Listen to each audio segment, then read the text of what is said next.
he had an obligation, and he lived his life in service of that obligation, right?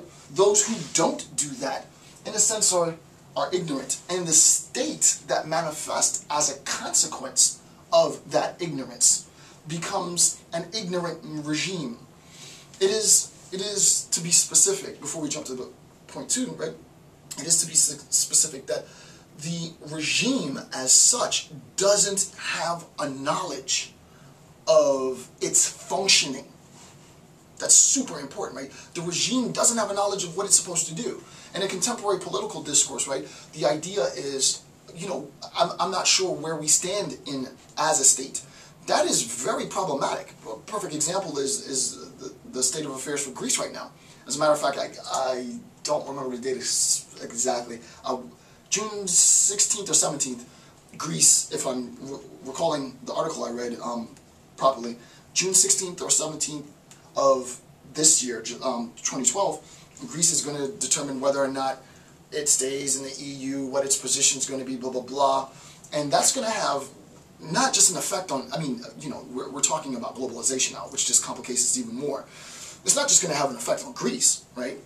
It's going to have an effect on the globe, but in a sense, and I'm not trying to, because I know I have people who watch me from Greece. One of my good friends virtual friends, shout out to Nick, is Greece, and I don't want to, is Greek, and I don't want, I'm not saying this to offend Greeks, but the idea, there's a bit of ignorance, right? There's a bit of maybe a naivete, not in a positive sense, right? Not in sort of the French sense, right? But there is a bit of naivete in that form of governance, right? You cannot ignore the financial implications and responsibilities and obligations that the state has, right? You can't just amass debt and think you're not going to pay it off, or amass debt and then transfer that responsibility to someone else. You can't do that. You can't do that, right? There is a sense in which, in fairness to the state, at this level, you've ignored the responsibilities that the state has. Insofar as the state has been led by individuals who have ignored that responsibility. I mean, it's clear that under no account should existing leaders remain leaders, because they clearly don't know what they're doing. They should step down, either willfully or by force. And the idea is, and I'm not making implications in terms of Greece, right? This is just, conceptually speaking, there should be a change in leadership, precisely because the entire state is being led by an ignorant person. And I'm not talking about Greek specifically here, though, but as an example, right? So it's not that there's malicious intent. It's just a lack of maturity in the state by its leaders of its obligation.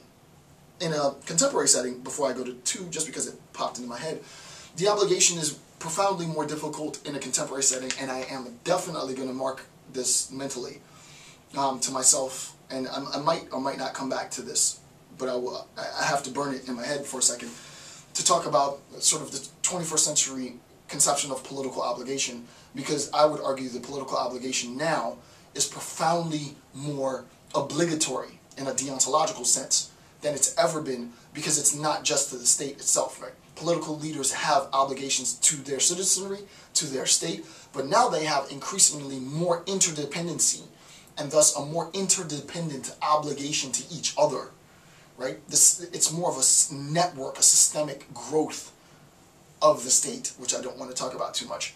But the idea is the obligation in a political setting, in the contemporary sense, cannot be one of ignorance. You cannot tolerate ignorant leaders. You just can't tolerate it, right?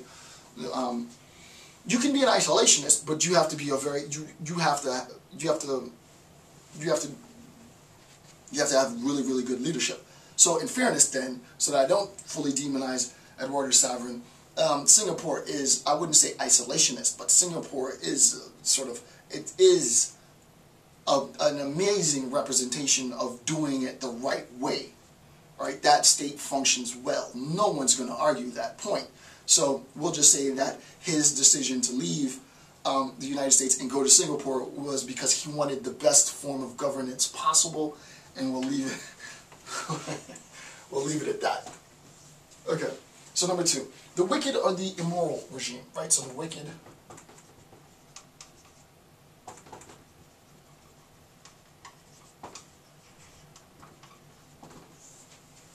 wicked or the immoral regime. The regime whose citizens possesses the knowledge of things divine and natural beings, which I've talked about before, but do not act accordingly to their requirements. Right? It's not that you don't know what you ought to do. So in a general sense, right, this is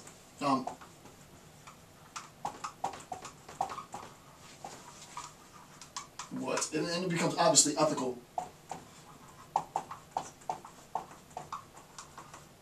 Right, so like a sort of a ghetto philosophy way of saying this is, doesn't know what ought to be done. Okay, clear. Knows, but doesn't. Right, you know what you ought to do, but you're not going to do it. Right, I know I'm supposed to. This is like adamance or stubbornness, right? But not in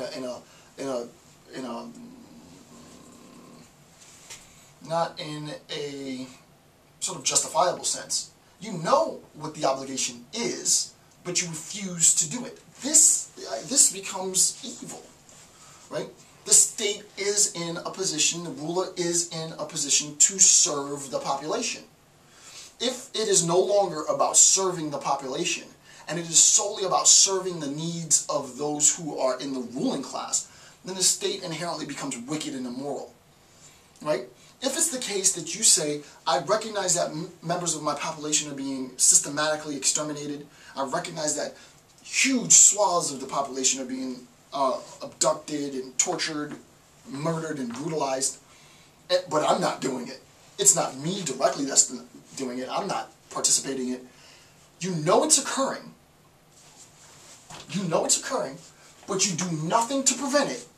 Then you are as evil, and you should be, morally, held as equally accountable as those individuals who are participating in those acts of violence. Right? So if the state knows what's going on and recognizing that it does not contribute to the growth and the development, the sustenance of its own population, and the state is precisely functioning to suppress and stifle and increase the misery of the population, then there's nothing more evil than that. I'm spending my life on this. I can't say that everybody takes your dissertation topic as seriously as I do, but I wrote that dissertation knowing that, listen, you don't write a dissertation on evil and genocide and then think you're going to do something else with your life. I recognized when I started this that I was in this for the long haul. Hopefully when I'm old and great, if I live to like 160 like Socrates, maybe in 120-ish, I'll turn around and start doing happy stuff. But until about 120, it's misery and murder all day, right? So it's a direct quote from Al-Farabi now, which is not included in this text. This comes out of my own research. Evils are made to cease in cities either by virtue that have been established in the souls of the people, or their becoming self-restrained, right? So that there is a sense in which the ruler can establish virtue within the population because the ruler is him or herself, or collectively as rulers are cognizant of the fact that virtue motivates the population and directs the population towards happiness. Because, I mean, I have to stay honest, loyal in a sense to Al-Farabi's discourse. All of this is towards happiness. I think it's a bit antiquated, but we'll posit happiness as the goal of the state. Insofar as happiness is the goal of the state, the ruler can what's the word that he uses? He doesn't use impose. He says establish. The ruler can establish virtue through the philosophers, to the followers, through the masters, to the apprentice, and then on to the population. Now, any human being who's evil cannot be made to cease by a virtue being established in his soul or by self-control, is to be put outside the state. So that within the state, we have the ruler and we have the evil person who is maliciously trying to undermine, the state for whatever purposes. We will notice here, because I know some of you will immediately think of this, this becomes contextually based, right? Couldn't it be the state? Couldn't it be the case that the state is actually functioning evilly and that the individual is actually functioning virtuously? And to act virtuously is to be in opposition to the state.